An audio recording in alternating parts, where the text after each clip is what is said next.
Admiral Park Do-hyun stood on the bridge of the Eastern Star and watched the planet grow larger through the viewport. Varus Prime was beautiful. Its oceans were purple and its clouds were gold, and the massive space stations that circled it glowed with thousands of lights. This was the heart of the Valorian Empire, the oldest and most powerful civilization in the known galaxy. And today, humanity would finally be accepted as full members of the Galactic Concord. Park Do-hyun was 58 years old. He had spent 30 of those years in space, fighting pirates, exploring new systems, and building relationships with alien species. He had gray hair now and lines around his eyes, but he still stood straight and tall in his uniform. He had worked his whole life for this moment. Behind his flagship, 47 other human ships held position. It was nearly the entire diplomatic fleet, carrying scientists, ambassadors, engineers, and soldiers. 40,000 humans had made this journey. They had brought gifts. They had brought hope. They had brought dreams of a future where Earth would stand equal among the stars. Kim Yuna, the chief diplomatic envoy, walked up beside him. She was 42, with kind eyes and a gentle smile. She had spent 15 years learning Valorian customs, their language, their history. She believed, truly believed, that today would change everything. "The Valorians are transmitting landing coordinates," she said. "High Sovereign Malox himself will greet us at the Grand Hall." Park nodded slowly. Something felt wrong, but he could not say what. The Valorians had always been cold and distant, even arrogant. But they had invited humanity here. They had praised Earth's contributions to the Concord. The agricultural technology humans had shared had saved 3 dying worlds. The medical advances had cured diseases that had plagued alien species for centuries. Surely that meant something. "Admiral?" Lieutenant Beek Sunho's voice came from the tactical station. He was young, only 25, with sharp eyes and quick hands. "I'm detecting some unusual energy readings from the orbital stations." "What kind of readings?" "I'm not sure, sir. They don't match anything in our database." Park frowned. He looked at Kim Yuna. She shook her head slightly. "We can't back out now. It would insult them. They might think we don't trust them." "Maybe we shouldn't trust them," Park said quietly. But he gave the order anyway. The fleet moved forward into orbit around Varus Prime. The ceremony was held in the Grand Hall of Valora, a building so large that clouds actually formed near its ceiling. Thousands of Valorians watched from floating platforms as the human delegates walked down a long golden path. High Sovereign Malox sat on a throne at the end, his body wrapped in silk that cost more than some planets. The Valorians were tall and thin, with skin like polished silver and eyes that held no pupils. They had ruled this part of the galaxy for 10,000 years. They had watched younger species rise and fall. They had decided which civilizations would be allowed to grow and which would be quietly eliminated. Humans did not know this. Not yet. Kim Yuna gave her speech. She talked about friendship. She talked about cooperation. She talked about the bright future that humans and Valorians would build together. The Valorians listened with their empty eyes, and some of them smiled with their thin mouths. High Sovereign Malox rose from his throne. "Humans," he said, his voice filling the hall. "You have done much in your short time among the stars. You have grown quickly, too quickly." Park Do-hyun felt the wrongness again, stronger now. He looked around. Valorian soldiers were moving quietly along the walls. The doors were closing. "Your technology advances at a rate we have not seen in millennia," Malox continued. "Our projections show that within 200 years, you would surpass us. You would become the dominant power in this galaxy." Kim Yuna's smile faded. "High Sovereign, I don't understand. Isn't that a good thing? We would share everything with." "You would share nothing," Malox interrupted. His voice was cold now, cold like space itself. You would grow and spread and consume. It is what young species do. We have seen it before. We have ended it before. He raised one long silver hand. We will end it again. In orbit, the energy readings that Lieutenant Beak Sunho had detected suddenly made sense. Every Valorian station fired at once. Not weapons, but something worse, a massive electromagnetic pulse that spread across the entire fleet. Human ships went dark. Engines stopped. Life support failed. 47 ships floating dead in space. In the Grand Hall, Valorian soldiers raised their weapons. The human delegates had no chance. They were diplomats, not warriors. They had come in peace. Kim Yuna did not run. She stood tall and looked directly at High Sovereign Malox. "This is murder," she said. "The galaxy will know what you did here." "The galaxy will know what we tell them," Malox replied. "They will know that humans attacked us and we defended ourselves. They will believe us, because they always believe us. Because they fear us." He nodded to his soldiers. Admiral Park Doyen died protecting Kim Yuna with his body. She died moments later. 40,000 humans died that day, on the ships in orbit and in the halls below. But 3 ships survived. Lieutenant Beak Sunho had been paranoid. He had kept his ship's shields at full power, running on backup systems that were partially shielded from the pulse. When the attack came, his destroyer was damaged but not dead.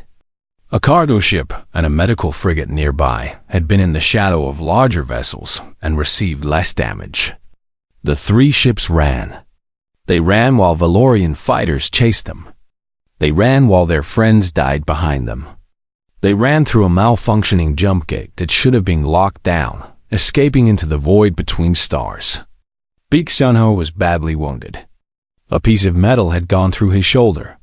But before he passed out from blood loss, he did one thing. He activated every recording device on his ship. He captured the Valorian communications. He heard them laughing about the human problem being solved. He heard them discussing how easy it had been. He heard High Sovereign Malox give an order. "Find those 3 ships." There can be no witnesses. But the jump gate had already carried them away. 3 ships. 400 survivors. And 1 recording that would change the course of galactic history. As the medical frigate treated his wounds, as the cargo ship rationed its supplies for the long journey home, Beak Sunho lay in his bed and stared at the ceiling. He thought about Admiral Park, who had believed in peace. He thought about Kim Yuna, who had believed in friendship. He thought about 40,000 humans who would never go home. And he made a promise. There in that cold medical bay, with the pain of his wound burning through his body. The Valorians thought they had killed humanity's future. They thought they had ended the threat. They were wrong. They had only made humanity angry. And humanity, Beak Sunho knew, was very good at being angry. One treachery was enough. Humans took everything they had. Part 2. The quiet years. The 3 ships came home to an Earth that did not know what had happened. When Lieutenant Beak Sunho played his recordings for the world leaders, there was silence. Then there was screaming. Then there was crying. And finally, there was something else. Something cold and hard and patient. President Chomai Ray was 67 years old when she watched those recordings. She had white hair and a face like stone. She had led Earth through difficult times before, but nothing like this. She sat in her chair for a long time after the recordings ended. Her advisors waited for her to speak. "Close the borders," she said finally. Her voice was quiet but clear. "No ships leave the solar system. No communications go out. As far as the galaxy knows, we are dead." "Madam President," one advisor said, "we should respond. We should tell the other species what happened." They would do nothing. President Cho turned her cold eyes on him. "The Valorians have ruled for 10,000 years. No one will risk war with them for a young species they barely know. She stood up slowly. We will not beg for help. We will not cry to the galaxy. We will be silent. For how long? President Cho smiled, but there was no warmth in it. For as long as it takes? And so began the quiet years. The Valorians searched for Earth's location, but humanity had been careful. They had never shared their home coordinates with anyone. The galaxy was vast, and Earth was just one small planet among billions. The Valorians sent scouts, but found nothing. After 5 years, they stopped looking. After 10 years, they began telling stories about how humanity had destroyed itself in civil war. After 15 years, most species forgot that humans had ever existed. But on Earth, no one forgot. President Cho created the long plan. Every factory, every laboratory, every school was directed toward one goal. Not survival, not recovery, revenge. Dr. Shin Ji-won was 35 years old when she lost her brother at Varus Prime. He had been a junior engineer on one of the diplomatic ships. He had sent her a message just before the ceremony, excited about the future, talking about how he might get to work with Valorian technology. She never heard from him again. Now she led the weapons research division. She worked 18 hours a day. She barely slept. She had one picture on her desk, a photo of her brother smiling on his graduation day. Every morning, she looked at that picture. Every morning, she remembered why she was doing this. The Valorians use something called fold space for their sensors. She explained to General No Taiwu one day. They can see anything that moves through normal space. But I found a gap, a blind spot. General No was 60 years old, a large man with hands that had seen combat. He had lost friends at Varus Prime, too. He leaned forward. Tell me, if we can shift our ship slightly out of phase with normal space, their sensors won't see anything. We become invisible. Ghosts. How long until you can build this? 5 years for a working model. 10 years for a full fleet.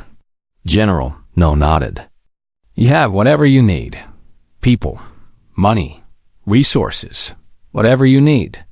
The ghost ships were only the beginning. Dr. Shin also developed the severance device. The Valorians had built their empire on a network of jump gates that allowed instant travel across the galaxy. Without those gates, their empire would fall apart like a broken toy. The severance device could destroy a gate permanently, turning a network of connected worlds into isolated, helpless islands. Meanwhile, humans learned. They captured Valorian probes that came too close to the solar system. They took them apart, piece by piece. They learned how Valorian weapons worked. They learned how Valorian shields worked. Then they built better versions. Children grew up in schools where they memorized the names of the 40,000 dead. Every child knew those names by heart. They recited them every morning like a prayer. They learned that the galaxy was not friendly, that aliens could not be trusted. That peace was just another word for weakness. Big Sonho, now promoted to commander, led the training of the Remembrance Corps. These were soldiers who volunteered knowing they would never see their families again. They would be the first wave, the ones who would strike without warning and without mercy. They trained in simulators that recreated Valorian ships exactly. They learned every weakness, every flaw. You will have no backup, Beak told his soldiers. You will have no support. Some of you will die. But before you die, you will make them remember. You will make them afraid. The soldiers did not cheer. They did not shout. They simply nodded. They understood. Small probes, no larger than a man's fist, were sent throughout the galaxy. They moved slowly, taking decades to reach their destinations. But they watched. They listened. They mapped every Valorian base, every shipyard, every jump gate. They sent their information back to Earth in tiny bursts that looked like natural cosmic radiation by the 50th year. Earth knew more about the Valorian Empire than the Valorians themselves. General No built a fleet in secret. 10,000 warships, hidden in hollowed-out asteroids and underground bases on Mars. Each ship was faster, stronger, and more deadly than anything the Valorians had. Each ship was crewed by soldiers who had grown up hating. President Cho grew old during the quiet years. Her hair turned white, then silver. Her face became lined with age. But her eyes never changed. They remained cold and hard and patient. On the 20th anniversary of the massacre, she stood before the hidden fleet. 10,000 ships, 10 million soldiers, all waiting for her word. They thought silence meant surrender, she said, her voice still clear despite her age. They thought we were dead. They thought they had won. She paused. The silence stretched on. Let them learn what silence truly meant. The fleet began to move. 20 years of planning. 20 years of building. 20 years of hating Dot. The Valorians had forgotten about humanity. They were about to remember Dot and Dr. Shin Ji-won, standing on the bridge of her research vessel. Looked at her brother's picture one last time. "I'm coming," she whispered. "We're all coming." She put the picture in her pocket and watched the stars begin to blur as the fleet jumped toward.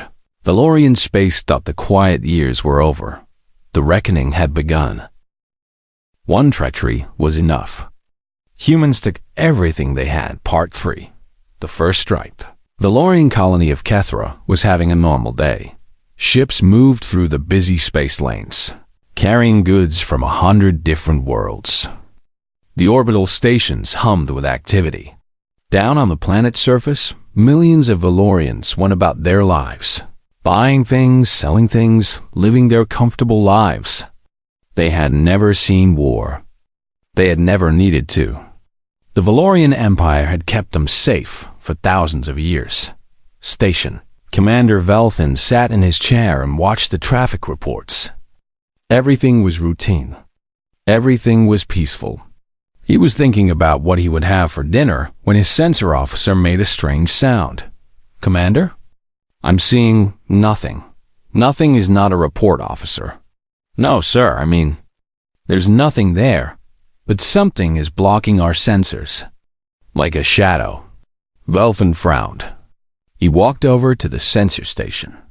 The officer was right. There was a patch of empty space near the jump gate that seemed wrong somehow. The sensors showed nothing, but the background stars were slightly distorted in that area. What is? The ghost ships became visible all at once. 300 human warships appeared from nowhere, surrounding the entire system in a perfect sphere. They were dark and angular, covered in sharp edges that seemed to swallow light. They did not look like ships designed for exploration or trade. They looked like ships designed for one purpose only. Destruction. Admiral Baek Sun-ho, now 45 years old, stood on the bridge of his flagship Remembrance. 20 years ago, he had been a young lieutenant running for his life. Now he was the sword of humanity, and he had come to draw first blood. "Open a channel," he said. "All frequencies." His face appeared on every screen in the Kethra system. Every station, every ship, every home on the planet. The Valorians saw a human face for the first time in 20 years, and they did not understand what they were seeing. "This is Admiral Baek Sun-ho of the United Earth Fleet," he said. His voice was calm, almost gentle.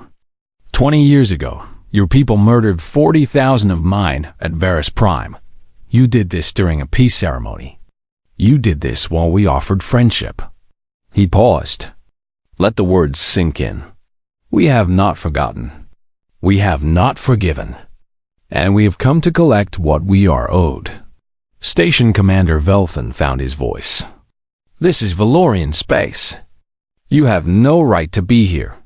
Our fleet will destroy you." "Your fleet is not here," Baek replied. "We know where all your fleets are. We have been watching for 20 years. The human ships began to move.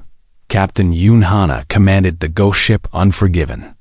She was 32 years old, born 3 years after the massacre. She had never known a world where humans trusted aliens. She had grown up reciting the names of the dead, training to fight, preparing for this moment. Her ship led the first attack wave against the orbital defense stations. The Valorians fired back, but their weapons passed through empty space. The ghost ships were there and not there at the same time, existing slightly outside normal reality. They could fire out, but nothing could hit them. Target the military installations only, Hana ordered. Civilian stations are not to be touched. Captain, should we care about civilian casualties? Hana's eyes hardened. They killed our people during a peace ceremony. We will not become them. We destroy their ability to fight. Nothing more. The battle, if it could be called that, lasted 90 minutes. When it was over, every military station was burning wreckage. Every defensive platform was destroyed. Every warship in the system was dead in space. But the civilian stations floated untouched. The cities on the planet below were unharmed. The Valorians watched in horror as the humans did what they had never expected. They showed mercy, but the mercy was worse than destruction in some ways. It was a message. We could kill you all. We choose not to. Not yet. Admiral Beak broadcast his final message to the system. Tell your High Sovereign what happened here today. Tell him that this is only the beginning. Tell him that we remember every name, every face, every life that was stolen from us. He leaned forward, and his eyes burned with 20 years of cold hatred. We will take everything he has, everything his empire has. This is not war. This is payment. Then he gave the order that truly terrified the Valorians. Activate the severance device. The jump gate that connected Kethra to the rest of the empire began to shake. Energy crackled around its massive ring structure. The Valorians screamed, begged, pleaded. The jump gates were sacred. They had taken millennia to build. Without them, interstellar travel would take years instead of moments. The gate exploded. Kethra was now alone, isolated, cut off from the empire that had protected it. Supply ships would take years to arrive. The comfortable colony would have to survive on its own resources. The human fleet vanished back into the void, leaving behind a system full of terrified Valorians and one destroyed jump gate. On Valora, High Sovereign Malox received the news. He listened to the reports, watched the recordings, and for the first time in his very long life, he felt something he had not felt in centuries. Fear. Impossible, he whispered. They were supposed to be dead. They were supposed to be finished. His advisors looked at each other nervously. No one wanted to speak. Send the fleet. All of it. Find them and destroy them. But where would they send the fleet? The humans had appeared from nowhere and vanished into nothing. They could be anywhere. They could be everywhere. And now there was proof that they could destroy jump gates. The Valorian Empire was built on those gates. Without them, it was just a collection of distant worlds, unable to help each other, unable to trade, unable to survive. Malox called an emergency meeting of the Galactic Concord. He demanded that all species unite against the human threat. But when he looked around the chamber, he saw something strange in the eyes of the other representatives. He saw hope. The Valorians had bullied the other species for centuries. They had taken what they wanted, given orders, demanded obedience. They had been too powerful to resist. Now, for the first time, they looked vulnerable. And somewhere in the depths of space, Captain Yoon Hana intercepted a secret transmission from 3 Concord species, requesting contact with Earth. The cracks in the Empire had begun to spread. Admiral Beak Sunho stood alone in his quarters, looking at an old photograph. Admiral Park Do-yen smiling on the deck of the Eastern Star. 20 years and a lifetime ago. We're coming for them, Beak whispered to the photograph. All of them. Just like I promised. He put the photograph away and went to plan the next strike. There was much work to be done. One treachery was enough. Humans took everything they had. Part 4. The crumbling empire 3 years after the first strike. The Valorian Empire was dying. Ambassador Lee Junho stood in a meeting room on a neutral space station, facing representatives from 5 alien species. He was 50 years old, with a friendly smile and warm eyes. He looked like a kind uncle, the sort of person you would trust with your secrets. This was useful because his job was to destroy the Valorian Empire without firing a single shot. The humans offer simple terms, he said, his voice gentle and reasonable. Neutrality. You do not help the Valorians. You do not fight against us. In return, we protect you. We trade with you. We treat you as equals. The Krellin representative, a being that looked like a walking crystal, spoke first. The Valorians will punish us if we accept. The Valorians, Lee replied, cannot even protect themselves anymore. He was right. In 3 years, human fleets had destroyed 47 jump gates. The mighty Valorian Empire was now a collection of isolated islands, unable to communicate quickly, unable to move troops, unable to trade. Worlds that had once been the center of commerce were now struggling to feed themselves. The 5 species signed the neutrality agreement that day. Within a year, 3 more species joined them. The Galactic Concord, which had stood for 10,000 years, was falling apart. Commander Kang Hyunji led the intelligence division. She was 44 years old, with a sharp mind and a talent for finding secrets. While the fleets destroyed gates and bases, she fought a different kind of war.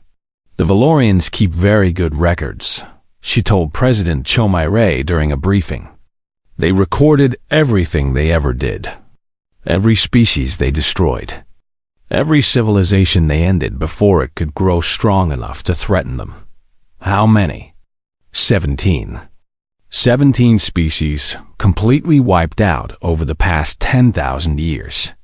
Humans were supposed to be the 18th. President Cho nodded slowly. She was 90 years old now, kept alive by the best medical technology Earth could create. She had sworn she would live to see the end of the Valorian Empire, and she intended to keep that promise. Release the records. All of them. Let the galaxy know what their masters really are. The information spread like fire through dry grass. Species that had served the Valorians for centuries learned the truth. The Valorians had not protected them. The Valorians had used them, controlled them, and would have destroyed them if they ever became too strong. Riots broke out on Valorian colony worlds. Subject species turned against their rulers. The empire that had seemed so powerful was revealed to be built on fear and lies. On Valora itself, Prince Veloth read the leaked records with growing horror.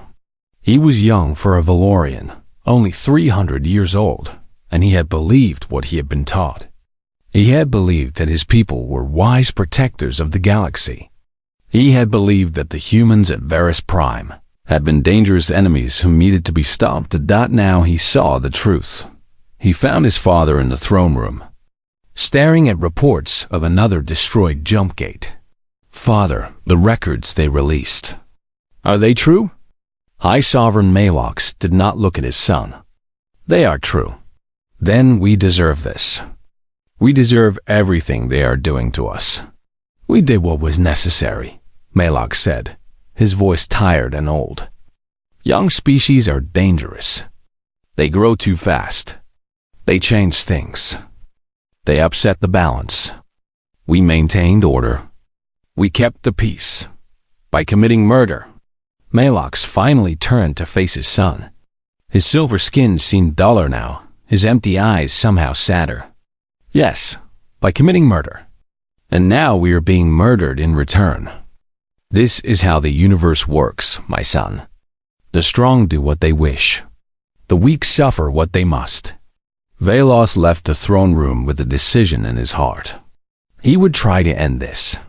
He would try to negotiate. Ambassador Lee agreed to meet him on a neutral station.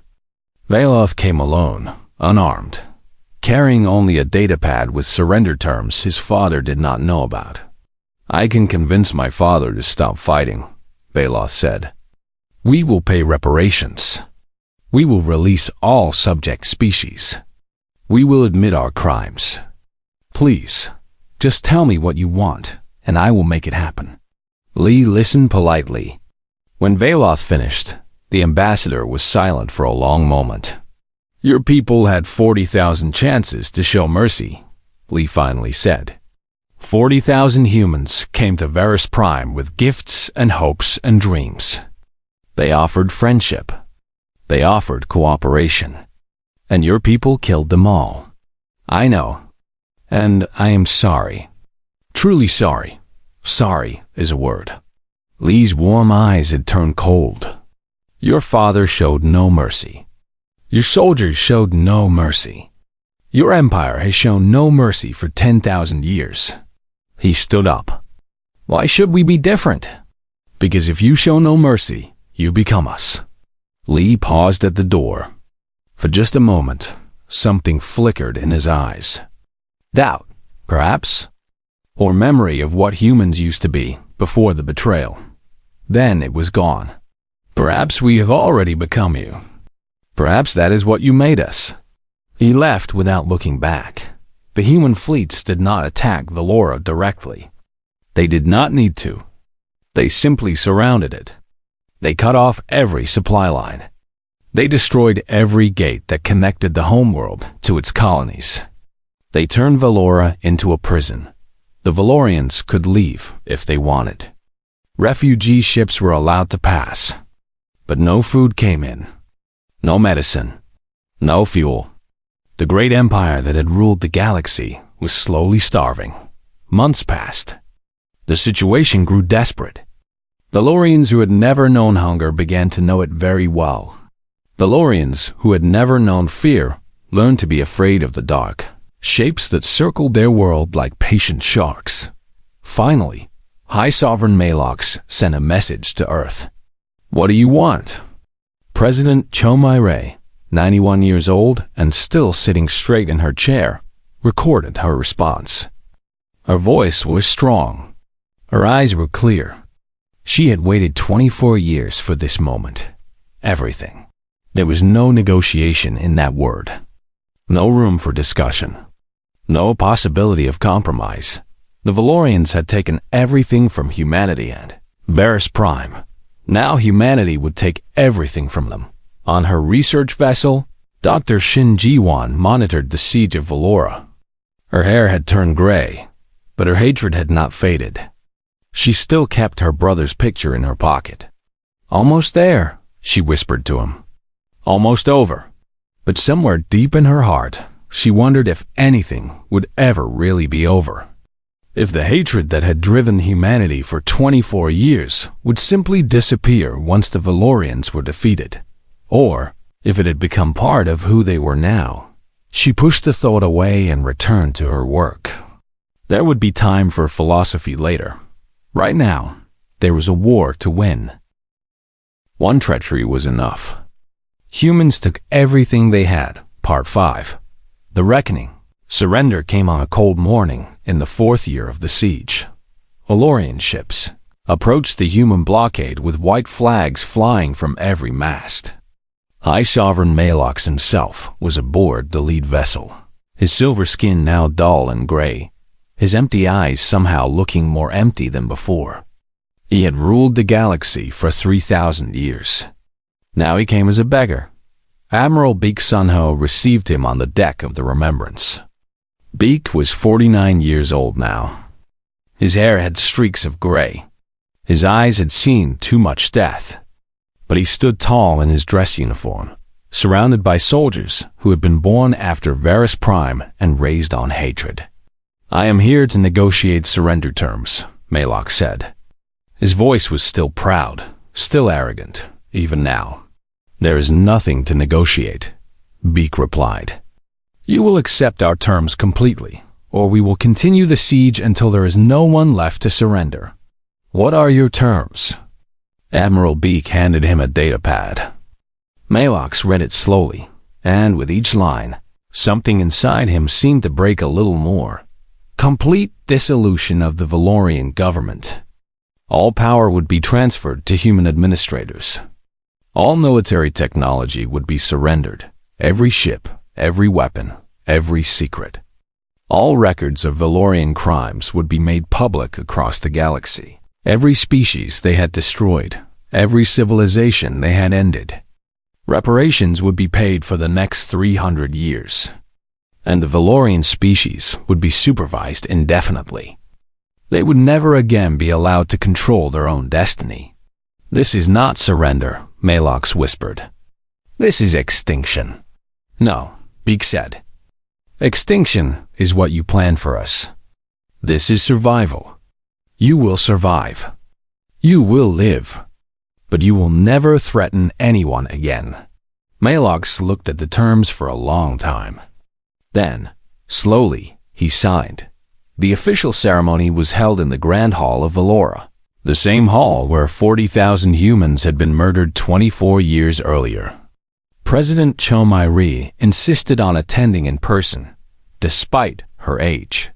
She was 91 years old, kept alive by machines and medicine and pure, stubborn will. She sat in a floating chair as the Valorian leadership filed into the hall. They walked down the same golden path that the human delegates had walked all those years ago. They passed the spot where Admiral Park Do-yeon had died protecting Kim Yuna. They passed the place where so many dreams had ended. Admiral Beak Sunho walked behind them. He carried something in his hands, a simple cloth flag with a blue planet on it. The flag of Earth. When they reached the center of the hall, Beak walked past the Valorians and stood at the exact spot where Admiral Park had fallen. He looked down at the golden floor. Somewhere under there, human blood had been spilled. Human hopes had been crushed. Thought he planted the flag. I promised, he said softly, to no one in particular. I promised I would come back. The final part of the ceremony was President Cho's idea. She called it the Remembrance. High Sovereign Malox was not executed. That would have been too easy, too quick. Instead, he was forced to stand before the galaxy and read the names of every human who had died at Varus Prime. Every single name. 40,000 of them. The reading took 11 hours. Malox's voice grew hoarse. His legs shook from standing so long. Several times, he stumbled over the names, and each time, a human officer would correct him, making him say the name again properly. These were not just names to them. These were parents and children, brothers and sisters, friends and lovers. By the end, Malox was crying. Valorians did not cry often. Their tear ducts had evolved away millions of years ago. But somehow, he was crying. I did not know all their names, he said when he finished. I did not know who they were. They were just humans, just a threat to be eliminated. Now you know, President Cho said from her chair. Her voice was weak but still carried through the whole. Now you know who they were, and you will never forget. She died 3 days later. She had held on just long enough to see the victory she had spent 24 years building. Her last words were the names of her grandchildren, who had grown up in a world shaped by hatred and war. Ensign Han Sejin was 22 years old. She had been born 15 years after Varus Prime, into a world that was already preparing for revenge. She had never known the old Earth, the Earth that had believed in peace and cooperation. She had grown up memorizing the names of the dead, training for combat, learning to hate. Now she stood in the Grand Hall of Valora, watching the former masters of the galaxy shuffle past her in chains. And she felt empty. Is this what victory feels like? She asked Admiral Beak. The old warrior looked at her for a long moment. I don't know. I thought I would feel satisfied. I thought I would feel happy. Instead, I just feel tired. What happens now? Now we rebuild. We create a new order. We make sure nothing like this ever happens again. By becoming what they were? By ruling through fear? Beak did not answer. He did not have an answer. Ambassador Lee Jun-ho met with representatives from a dozen species in the weeks after the surrender. They were eager to form alliances with Earth, eager to trade, eager to be friends with the new dominant power in the galaxy. But Lee noticed how they looked at the human delegates. Not with warmth, not with trust, with fear, the same way species had once looked at the Valorians. He mentioned this to Admiral Beak one evening, over drinks in a quiet bar on a neutral station. "We won," Beak said. "We got justice. We got revenge. We got everything we wanted. Did we?" Lee swirled his drink. "Look at us, Sunho. Look at what we became. We are not the same species that sent diplomats to Varus Prime with gifts and hopes. We are harder now, colder, more dangerous. We had to be. They gave us no choice. Maybe. But now the war is over, and we are still hard. Still cold. Still dangerous." Lee looked out the window at the stars. "My grandfather used to tell me stories about old Earth, about music and art and poetry, about people who spent their lives studying butterflies or ancient languages or the way light moves through water, about a species that dreamed of reaching the stars to make friends, not enemies. That species died at Varus Prime. Yes, and the species that replaced it? I'm not sure I like what we are now." Beak had no answer for that either. In the end, the humans built their new order. They supervised the Valorians, administered the former Concord territories, and kept the peace through strength that no one dared challenge. They were fair, mostly. They were not cruel, exactly. But they were feared. The other species smiled and nodded and signed their treaties. They praised human wisdom and human strength. They said all the right words, but Admiral Beak saw how they looked at the human delegates now. The same way they had once looked at the Valorians, not as friends, as something to be feared. He wondered, sometimes, late at night when sleep would not come, if that was victory, or just a different kind of loss. Then he would push the thought aside. He would look at the picture of Admiral Park Doyen smiling on the deck of the Eastern Star, and remind himself of why they had fought. 40,000 reasons. 40,000 names. He would never forget them, and neither would the galaxy. On a small planet at the edge of human space, Ensign Han Soo-jin retired from the military and opened a school. She taught children about the stars, about exploration, about the universe full of wonders waiting to be discovered. She also taught them about Varus Prime, about what had been lost, about what had been gained, about the cost of both. "We must remember," she told her students, "but we must also choose what kind of people we want to be. We can be feared, or we can be loved. We can be conquerors, or we can be friends. The universe is watching. The universe will remember." The children listened. Some understood. Some did not. But somewhere, in the vast darkness between stars, the future was still being written. And humanity would have to decide what story it wanted to tell.